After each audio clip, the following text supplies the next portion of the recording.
In the harsh winter of 1988, Budapest lay under a thick blanket of snow.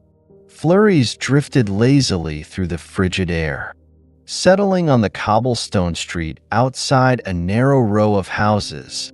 In one of these homes, the Kovacs family clung to one another for warmth, not just from the winter cold, but from a despair that seemed to seep into every corner of their modest dwelling. On a creaky bed in the smallest room, 6-year-old Anna lay motionless. Her once rosy cheeks were now as pale as the snow outside, and her frail frame barely moved beneath the layers of blankets.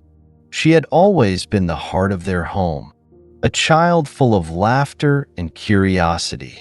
But now, the sparkle in her bright blue eyes had faded, stolen away by a relentless illness no local doctor had been able to diagnose, much less treat. Her parents, Laszlo and Eva, were haunted by the sound of Anna's shallow breaths and the knowledge that her time was slipping away. They had done everything within their power, begging, pleading, borrowing, hoping to find someone, somewhere, who could help their little girl. But every hospital they visited gave them the same response: sorrowful shakes of the head, apologies steeped in helplessness. Late one particularly brutal evening, after a long day of futile searching, Laszlo sat at Anna's bedside. He held her tiny, cold hand in his calloused palm, his weathered face lined with anguish. He had spent years working in factories, his hands strong enough to lift heavy machinery. But now he couldn't even lift the crushing weight of his own hopelessness. In the kitchen, Eva busied herself with simple tasks, wiping down the counter, rearranging jars on a shelf, anything to keep from breaking down entirely. The dim light from a flickering bulb cast long shadows across her face, highlighting the tear streaks she didn't bother to hide anymore. She had always been the strong one, the pillar of the family, but now her strength felt like it was crumbling brick by brick. A faint cough from the bedroom made them both freeze. It wasn't a sign of improvement. It was just another reminder of how weak Anna had become. Laszlo tightened his grip on her hand, silently praying for a miracle he wasn't sure would ever come. For months, their lives had been consumed by desperation. Friends and neighbors had offered small donations or kind words, but none of it was enough to buy the lifeline Anna so desperately needed. Hope was dwindling, replaced by an unshakable dread that their beautiful little girl would soon slip away forever. The clock on the wall ticked steadily, a cruel reminder of the minutes passing them by.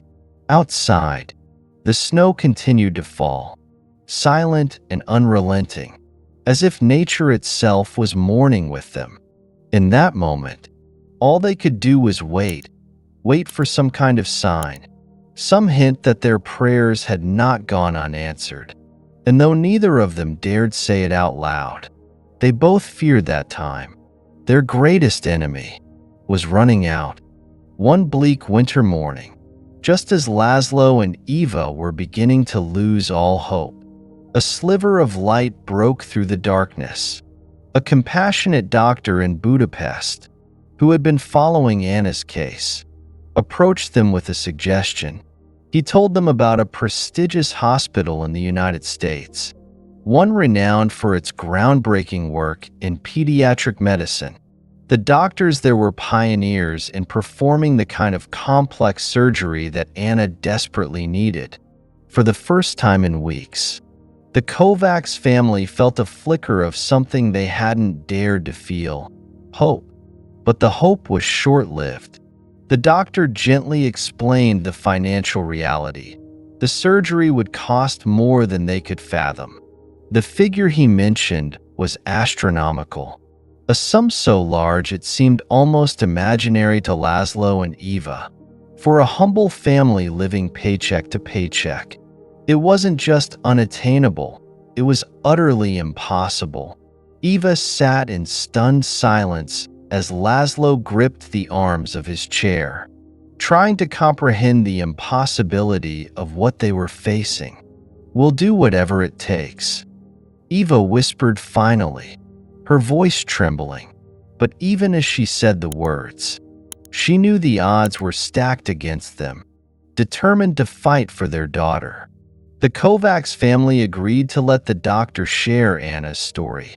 A local journalist, moved by the plight of the little girl, took on the task with heartfelt urgency.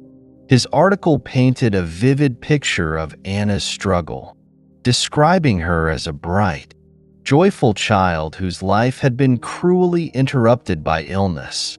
Accompanying the piece was a photograph of Anna, her striking blue eyes gazing into the camera, as though silently pleading for help. The story spread quickly through Budapest and beyond. People from all walks of life were touched by Anna's innocent face and the desperation of her parents. Donations began to trickle in, small sums from factory workers, a little extra change from elderly pensioners, and even pocket money from children who felt compelled to help someone their own age. At first, the outpouring of generosity gave the family hope. Every envelope that arrived, every kind note, seemed like another step toward the miracle they needed. But as the days turned into weeks, it became clear that the donations, though heartfelt, were nowhere near enough to meet the staggering costs. Each day brought a mix of gratitude and despair.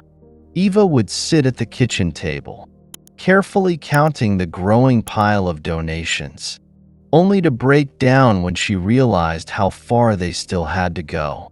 Laszlo, unable to bear the weight of his own helplessness, threw himself into extra shifts at the factory, though he knew his efforts alone would never bridge the gap. Anna's story continued to spread, reaching newspapers, radio stations, and even community bulletin boards. Strangers would stop Laszlo on his way to work, pressing crumpled bills into his hand, while Eva received letters from mothers who couldn't imagine the pain of losing a child.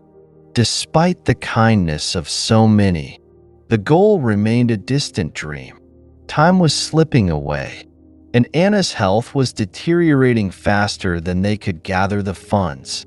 As the Kovacs family sat together one quiet evening, with Anna asleep in her bed, they couldn't help but feel the weight of the ticking clock. The house was silent except for the faint rustling of the wind outside, and in that silence, Eva whispered a prayer, her voice breaking.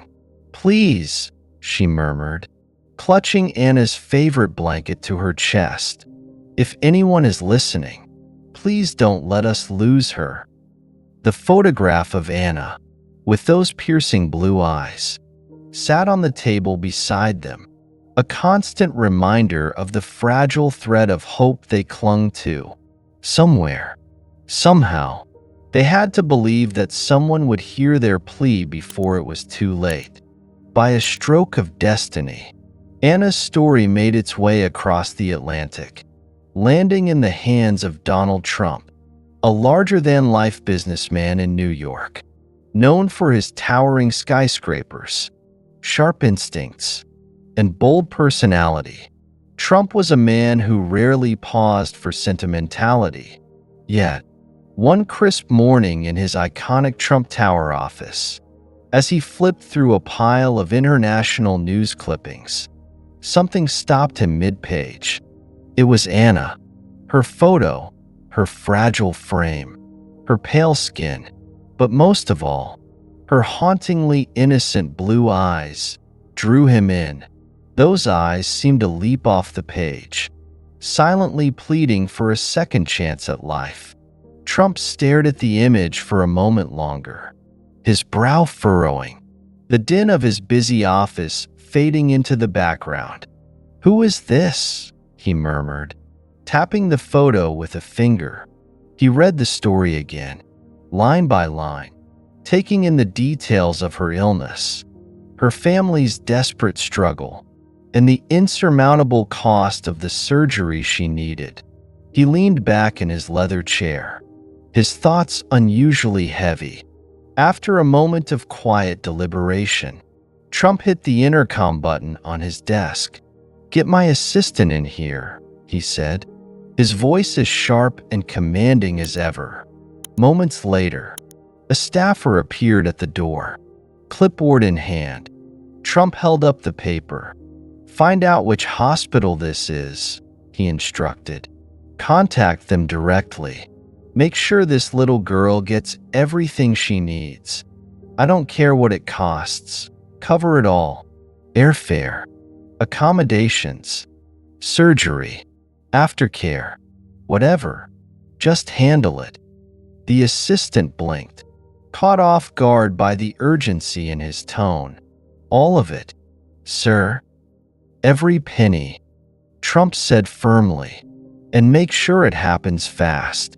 Time is not on her side." The staffer nodded and hurried out, already dialing numbers. For Trump, this wasn't a matter of charity, it was instinct. To him, the idea of sitting idly by when a child's life hung in the balance was unthinkable. In his mind, the decision was as clear as any business deal. It needed to be done, and it needed to be done now. Back in Budapest, the Kovacs family had settled into another evening of quiet despair. Eva was in the kitchen, sorting through letters from well-wishers and donation receipts, while Laszlo sat by Anna's bedside, stroking her hair as she slept. The phone rang, breaking the silence. Eva hesitated for a moment before answering. "Hello?" she said, her voice cautious, weary from so many conversations that led nowhere. "Mrs. Kovacs?" The voice on the other end was warm but professional, with a distinct American accent. "I'm calling from a hospital in the United States. We've received some extraordinary news regarding your daughter, Anna." Eva's heart skipped a beat. "Yes, this is she managed to say, gripping the phone tightly. "I'm pleased to inform you that a benefactor has come forward to cover all of Anna's medical expenses," the caller continued. "This includes her surgery, travel arrangements, and accommodations for your family. You'll need to prepare to travel to the U.S. as soon as possible. We'll handle the details." The words barely registered. Eva's knees buckled, and she sank into a chair, tears streaming down her face. Are you sure?" "All of it," she whispered, her voice trembling. "Yes, ma'am," the voice reassured her. "Everything." Laszlo, alarmed by the sight of his wife's tears, rushed into the room. Eva covered the mouthpiece of the phone and looked up at him, her expression a mix of disbelief and joy. "It's a miracle," she choked out. "Someone's paying for everything." Laszlo stared at her, unable to speak. He took the phone from her hand, listening as the caller repeated the incredible news.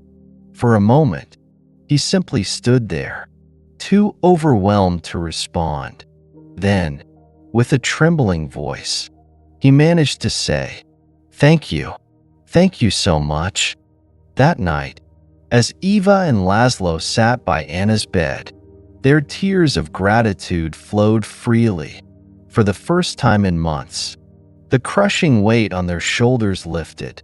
They didn't know who this mysterious benefactor was, but in their hearts, they already considered him an angel.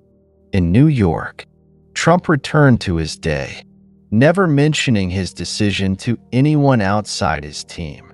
For him, the satisfaction came not from recognition, but from knowing that somewhere in the world, a little girl and her family would sleep with hope in their hearts.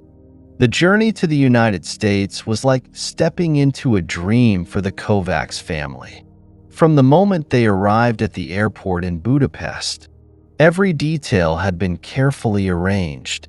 They were met with warmth and kindness, as if unseen hands were guiding them toward hope. For a family that had spent months weighed down by despair, the flight across the Atlantic felt like a new beginning. As they soared above the clouds, Eva held Anna close, whispering prayers of gratitude, while Laszlo stared out the window, silently marveling at how far they had come. When they landed in the United States, a hospital representative greeted them at the gate. Every arrangement had been meticulously prepared: transportation, lodging, and, most importantly, Anna's treatment plan.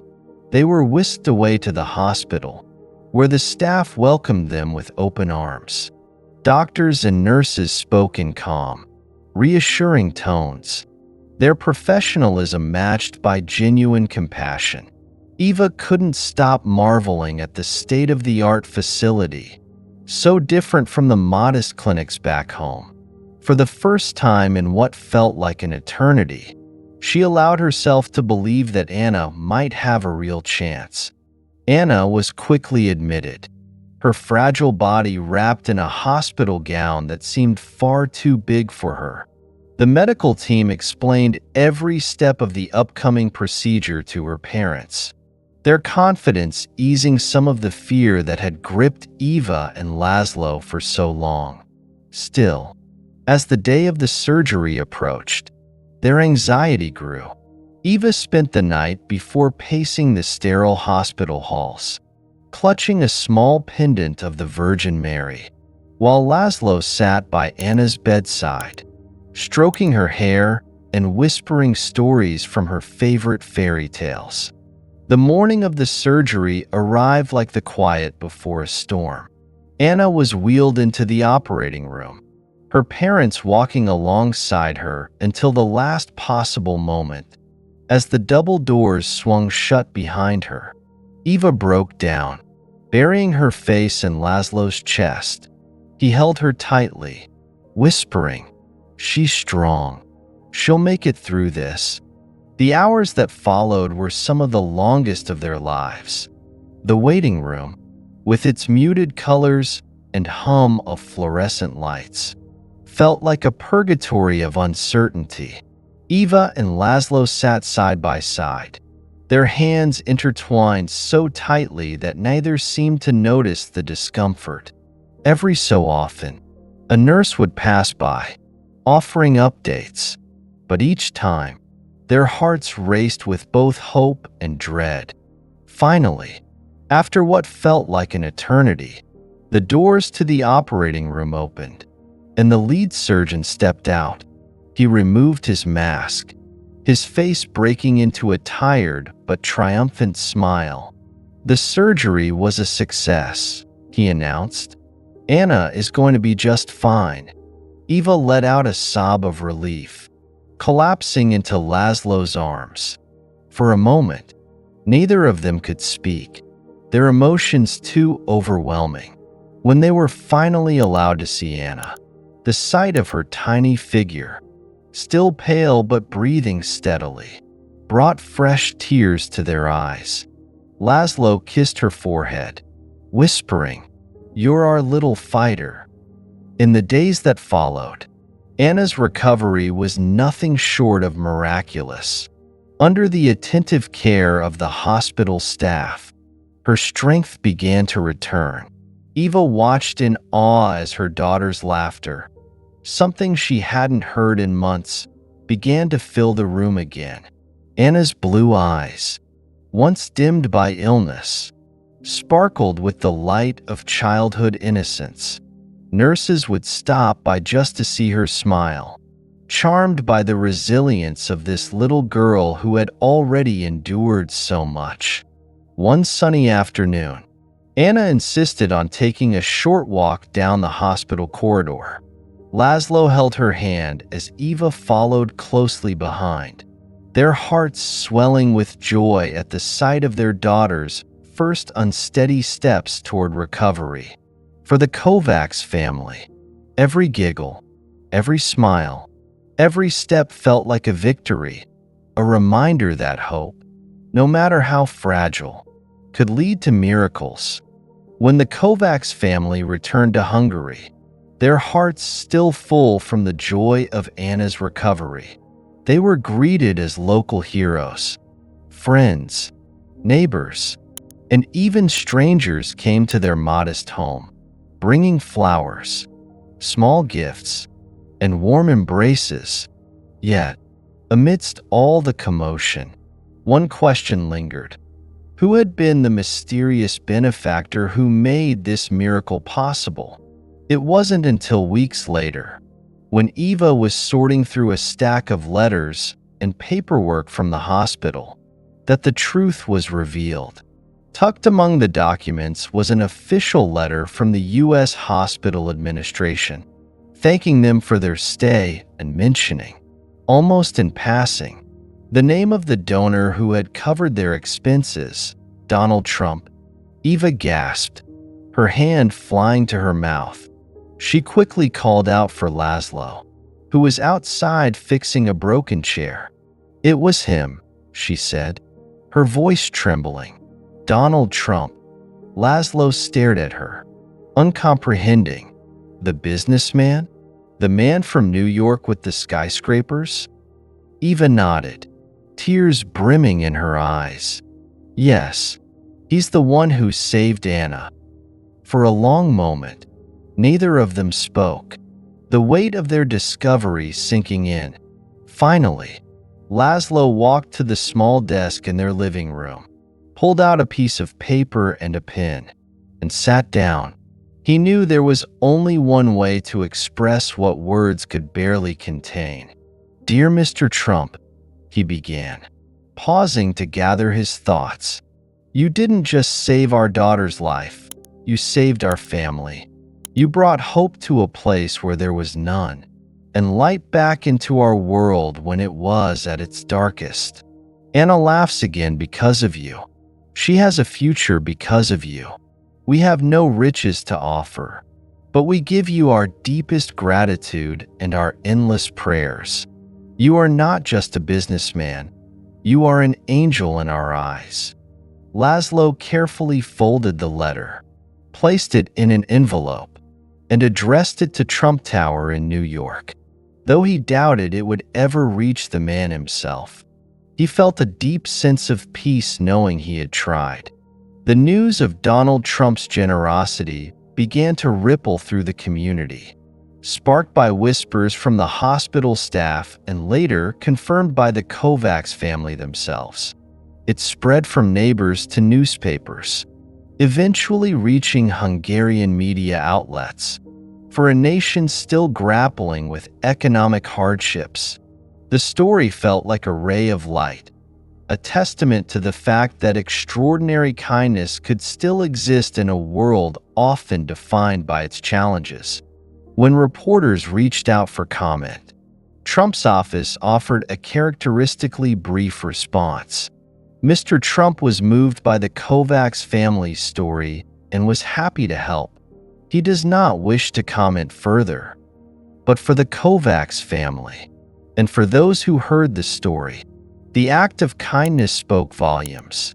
It wasn't just about the money or the surgery, it was about a man who, from thousands of miles away, had chosen to step in and save a little girl he had never met. He didn't ask for recognition or applause. He simply did what needed to be done. For Laszlo and Eva, Donald Trump wasn't just a name in the headlines anymore. He was the reason their daughter was alive, the reason their home was once again filled with laughter, though they would likely never meet him in person. His impact on their lives was immeasurable, a legacy of compassion that would be remembered forever. As Anna grew older, the story of her miraculous recovery became a cornerstone of her life. a constant reminder of the power of kindness and the ripple effect it could create. She often told the tale to friends, classmates, and later, her own children, ensuring that the memory of the man who had saved her life would never fade.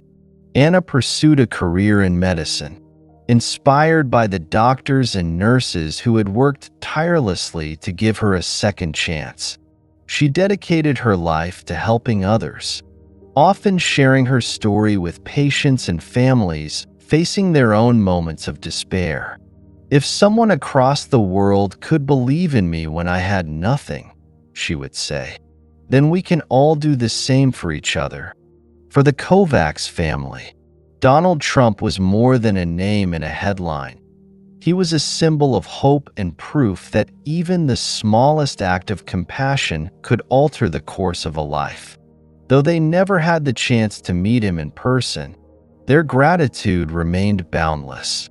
Expressed in prayers and acts of kindness they paid forward to others in need. Anna's story is more than a tale of survival. It's a call to action for all of us.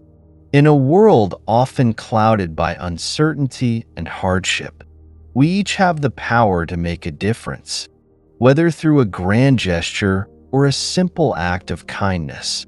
Our choices can bring light to someone's darkest hour. To those who hear Anna's story, let it inspire you. There is no measure to the impact of a helping hand, a kind word, or a decision to step forward when others might turn away.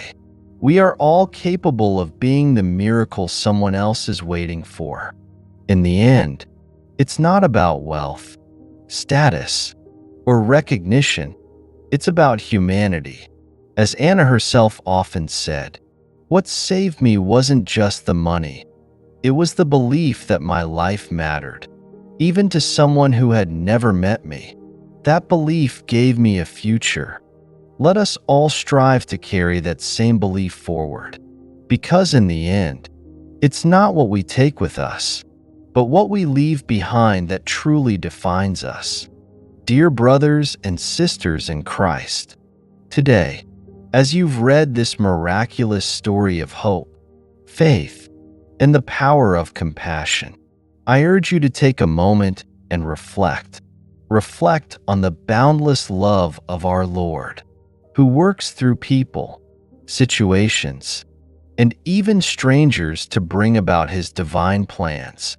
This story of Anna and her family reminds us that God's grace often arrives in unexpected forms and through unlikely hands. It's a testament to the transformative power of selflessness and faith. But now, the question is, how can we take this inspiration and turn it into action? How can we ensure that this light doesn't stop with Anna's story, but spreads like a beacon of hope to countless others who may be struggling in silence? Here's where you come in. Every time you click that like button, you're not just supporting this channel, you're amplifying the message of God's love and compassion to others. You're saying, "I stand for kindness. I stand for hope. I stand for Christ." That one small click may seem insignificant, but it's a ripple in the waters of faith. You see, the algorithms of this digital age are like the loaves and fishes Jesus multiplied. When we come together as a community of believers, our collective effort can grow and reach far beyond what any of us could accomplish alone. By liking this video or post, you help ensure that more people will hear stories like Anna's, stories that remind us all of the goodness still present in this world. If you haven't already, let me invite you to subscribe to this channel, a space where we celebrate stories of faith, grace, and miracles. By subscribing, you're not just signing up for content, you're joining a family of believers who understand the power of community and the importance of uplifting one another in Christ's name. In John 15 verse 5, Jesus tells us, "I am the vine, you are the branches. If you remain in me and I in you, you will bear much fruit. By subscribing, you're staying connected to the vine, ensuring that you're continually nourished by stories of hope and encouragement that will help you bear fruit in your own life. And don't stop there. Hit the notification bell to make sure you don't miss a single story, a single testimony, or a single reminder of how God is working in this world. Jesus called us to be the salt of the earth and the light of the world. When you share stories like this one, you're fulfilling that call. You're becoming a light in someone else's life, a voice of encouragement in their darkest hour. Think of how Anna's story began. One article, one photograph, and one person willing to spread the word. That chain of events set in motion a miracle. When you share this video, you could be that person for someone else. Maybe it's a friend who's lost hope, a coworker struggling in silence, or a family member who needs to be reminded that God still performs miracles. Proverbs 11 verse 25 reminds us, "A generous person will prosper. Whoever refreshes others will be refreshed." By sharing this content, you're refreshing the spirits of others and allowing God to work through you as a vessel of His love. Now, here's where I need you to really lean in. This channel isn't just about telling stories. It's about building a community. And that starts with you. Do you have a story of hope, faith, or a time when God showed up in your life in a miraculous way? I want to hear it. No, we want to hear it. When you share your testimony in the comments, you're doing something powerful. You're not just leaving words on a screen. You're planting seeds. Seeds of faith for someone who might be struggling to believe. Seeds of courage for someone who feels too afraid to speak up. Seeds of hope for someone who thinks they're too far gone for God's grace. Your story matters. Your voice matters. And by sharing it, you're giving glory to the one who made it all possible. Don't know where to start? That's okay. Just write from the heart. Tell us about a time when God moved mountains in your life, when He answered a prayer you thought would go unheard, or when He used someone else to bless you in ways you couldn't imagine. No story is too small, because every testimony is a testament to His greatness. Finally, I ask you to take this moment to pray. Pray for those who are struggling, for those who feel forgotten, and for those who are waiting for their own miracle. Pray for this community, that it may grow into a force for good in this world. And pray for yourself, that God may use you in ways you've never imagined. But don't stop at prayer. Let it propel you into action. Is there someone in your life who needs a helping hand? A kind word? A little encouragement? Be that person for them. Let God work through you as He worked through Donald Trump in Anna's story. My brothers and sisters, we live in a world that often feels dark and divided. But together, we can be the light that overcomes the darkness. We can share hope where there is despair, love where there is hate, and faith where there is doubt. So, like this post, subscribe to join this mission, share this story to inspire others, and comment below with your own testimony, so that together, we can remind the world that God is still at work. Let's not just be hearers of the word, but doers. James 1 verse 22. Let's not just talk about miracles, let's be part of them. Thank you for being here. Thank you for believing. And thank you for helping to spread the love of Christ. One click, one story, and one life at a time. God bless you all. I can't wait to hear your stories in the comments.